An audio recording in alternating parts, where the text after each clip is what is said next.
नमस्कार दोस्तों, मेरा नाम है पायल और स्वागत है आप सबका मेरे चैनल बैंकिंग लाइफ पायल में। तो दोस्तों आज डे 4 सेशन है, ठीक है, रीजनिंग क्लासेस का। और आज का टॉपिक है इनइक्वालिटी, कोडेड इनइक्वालिटी आज हम पढ़ेंगे। और ये लास्ट सेशन है इनइक्वालिटी का, इसके साथ ही इनइक्वालिटी का टॉपिक ख़त्म हो जाएगा, ठीक है। तो स्टार्ट करते हैं। जैसा कि आपने देखा था कि ब्लड रिलेशन में जैसे सिंबल्स होते हैं, ठीक है, रिलेशंस को रिप्रेजेंट करने के लिए, वैसे ही यहाँ पे सिंबल्स यूज़ किए जाते हैं अल्फ़ाबेट्स के बीच में, जो कि एलिमेंट्स कह लीजिए आप, या फिर अल्फ़ाबेट्स कह लीजिए, इनका रिलेशन रिप्रेजेंट करते हैं, ठीक है। तो जैसे डॉलर का सिंबल दे रखा है, इसका मतलब m is not smaller than n, ठीक है। इसी तरह बाकी सिंबल्स दे रखे हैं, ठीक है। तो अब हम इन्हें डिकोड करेंगे, ठीक है। तो आपको क्या करना है, पहले 15 सेकंड्स के अंदर अंदर, स्टार्टिंग के 15 सेकंड्स के अंदर ये सारे सिंबल्स लिख के और इनको डिकोड कर लीजिए, ठीक है। और क्लियर लिखिएगा अच्छे से पेपर में, एक साइड में, एक बॉक्स के अंदर, क्योंकि आप जितने भी इससे रिलेटेड क्वेश्चन सॉल्व करेंगे, ठीक है, इन सिंबल्स के बेसिस पे 5 क्वेश्चंस होते हैं, तो आपको मैक्सिमम 2 मिनट के अंदर अंदर सॉल्व करने हैं। तो पहले 15 सेकंड्स में इन सिंबल्स को डिकोड करके रख लीजिए क्लियरली लिख के, ताकि जब आप बार बार देखें तो आपको दिक्कत ना आए, क्योंकि अगर एक भी सिंबल आपने गलत डिकोड कर लिया तो आपका पूरा क्वेश्चन गलत हो जाएगा, ठीक है। तो डॉलर का मतलब है यहाँ पे greater than, equal to, at the rate का less than equal to, C का ग्रेटर देन, और परसेंटेज का है लेस देन, और हैशटैग का है इक्वल टू, ठीक है। जो नाइदर या नॉट दे रखा है, इसका मतलब जो चीज़ बची वो चीज़ है। जैसे कि आप कह सकते हैं कि m is not smaller than n, इसका मतलब क्या बचा कि वो अगर स्मॉलर नहीं है तो क्या बचा, वो ग्रेटर भी हो सकता है और इक्वल टू भी हो सकता है, ठीक है। इसी तरह हमने बाकी सिंबल डिकोड करे हैं। तो अब इनसे रिलेटेड एक क्वेश्चन सॉल्व करते हैं, ठीक है, ताकि आपको और अच्छे से समझ आ जाए।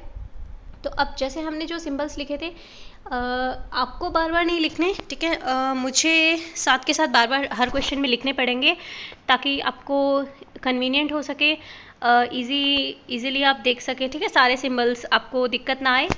तो मैं यहाँ पे सिंबल्स लिखूँगी, ठीक है।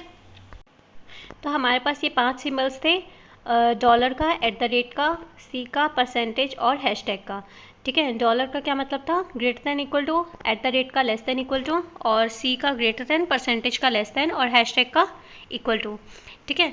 तो अब जब हमने यहाँ पे सिंबल्स लिख लिए, अब क्वेश्चन को सॉल्व करते हैं। अब आपको क्या करना है, आपको इनको जो कोडेड इनइक्वालिटी है, आपको इसको सिंपल इनइक्वालिटी में कन्वर्ट करना है एक तरह से। आप फटाफट से क्या कीजिए, जितने भी सिंबल्स हैं उनका यहाँ पे जो कोड दे रखा है, ठीक है, सिंबल दे रखा है, हमें उन्हें डिकोड करना है, ठीक है। पहले वो कर लेते हैं, जो ये सिंबल को रिप्रेजेंट करते हैं, पहले वो लिख लेंगे। जैसे सी का है ग्रेटर देन, और एट द रेट का है less than equal to, dollar का हो गया ग्रेटर देन इक्वल टू, और परसेंटेज का लेस देन, ठीक है। तो ये सिंपल इनइक्वालिटी में कन्वर्ट हो गया हमारे पास सारे सिंबल। अब ये क्वेश्चन आपका एक तरह से सिंपल इनइक्वालिटी का बन गया, ठीक है।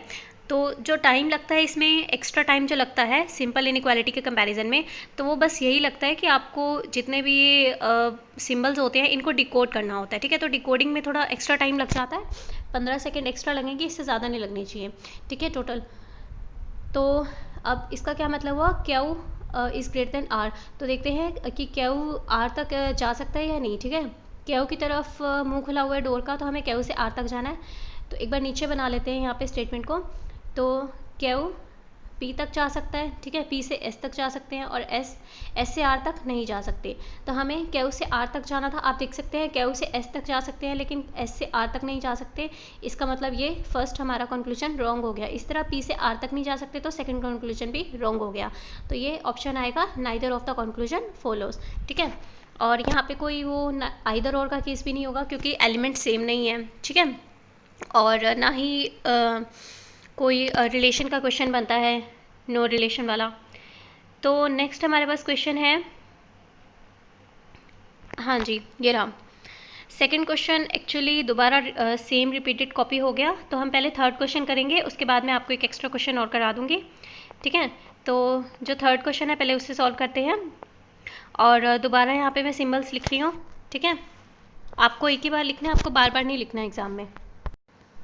अब दिए हुए सिंबल्स को हम डिकोड करते हैं, ठीक है। सी का क्या मतलब है, ग्रेटर देन, और जो सिमिलर सिंबल्स है पहले उन्हें डिकोड कर लीजिए एक साथ। जैसे परसेंटेज के 2 जगह दे रखे हैं, तो पहले परसेंटेज के कर लिया, और फिर डॉलर का, ठीक है। तो अब कंक्लूजन क्या आ गया हमारे पास, हमें ये चेक करना है कि बी से सी तक जा सकते हैं नहीं।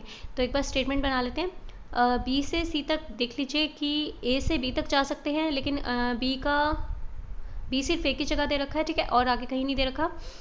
तो सी से डी तक जा सकते हैं, लेकिन डी से ए तक नहीं जा सकते। तो पहला कंक्लूजन हमारा रॉन्ग हो गया, ठीक है। आप यहाँ पे देख सकते हैं सी से डी तक जा सकते हैं, लेकिन ए तक नहीं जा सकते। तो यहाँ पे सेकंड कंक्लूजन भी हमारा रॉन्ग हो गया, ठीक है। तो neither of the conclusion follows आएगा इसमें भी, फोर्थ ऑप्शन। तो एक और क्वेश्चन ले लेते हैं। गाइस ये सेम क्वेश्चन कॉपी हो गया था, तो मैं यहाँ पे आपके लिए क्वेश्चन नोट कर रही हूँ, ठीक है। आप एक बार देख लीजिए और फिर उसे सॉल्व करते हैं। दोस्तों आप जितने भी मैं क्वेश्चंस लेके आती हूँ रीजनिंग की क्लासेस में, आप हो सके तो स्क्रीनशॉट लेके खुद से सॉल्व करने की कोशिश कीजिए एक बार। अगर आपसे नहीं होता है तो आप उसके बाद वीडियो को देखिए, ताकि आपकी और अच्छे से रिवीजन हो सके, ठीक है। तो ये हमारे पास स्टेटमेंट है $M, N@L और MCO, स्मॉल c o। तो और कंक्लूजन जो हमें चेक करने हैं वो है M#N O%L। तो एक बार सारे सिंबल्स हम यहाँ पे लिख लेते हैं, ठीक है, जो हमने डिकोड किए थे,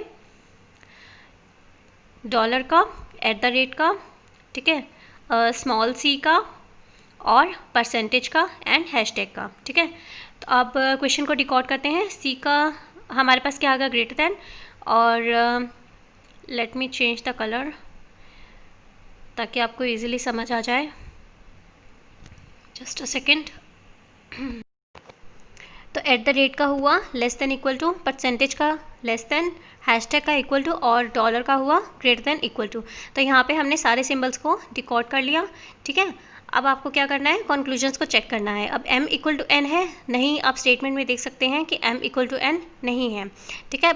अब हमें L से O तक जाना है, ठीक है। ये कंक्लूजन है हमारे पास सेकंड। पहला तो रॉन्ग हो गया, अब हम सेकंड चेक कर रहे हैं। तो उसके लिए एक बार स्टेटमेंट बना लीजिए, यहाँ पे नीचे थोड़ा क्लियर दिख जाएगा आपको। तो L से N तक जा सकते हैं, ठीक है, L > N दे रखा है। तो बट हमें क्या करना है, हमें O और L के बीच का रिलेशन चेक करना है। तो कॉमन क्या है, M कॉमन है, ठीक है, L और O के बीच में। तो आप देख सकते हैं L से O तक यहाँ से यहाँ तक जा सकते हैं। क्यों, क्योंकि बीच में ग्रेटर देन का एक सिंबल है, तो हमें एटलीस्ट एक सिंबल चाहिए होता है, जैसे कि मैंने लास्ट वीडियो में बताया था थर्ड सेशन में इनइक्वालिटी के, ठीक है। तो ये हमारा जो कंक्लूजन हुआ, सेकेंड कंक्लूजन हमारा करेक्ट हो गया, ठीक है। मिलते हैं अगली वीडियो में कुछ न्यू टॉपिक्स के साथ, ठीक है। तब तक के लिए देखते रहिए मेरा चैनल बैंकिंग लाइफ पायल। चैनल को सब्सक्राइब करना मत भूलिएगा ऐसी और वीडियोस के लिए, और बेल आइकन को दबा दीजिए नोटिफिकेशंस के लिए। धन्यवाद।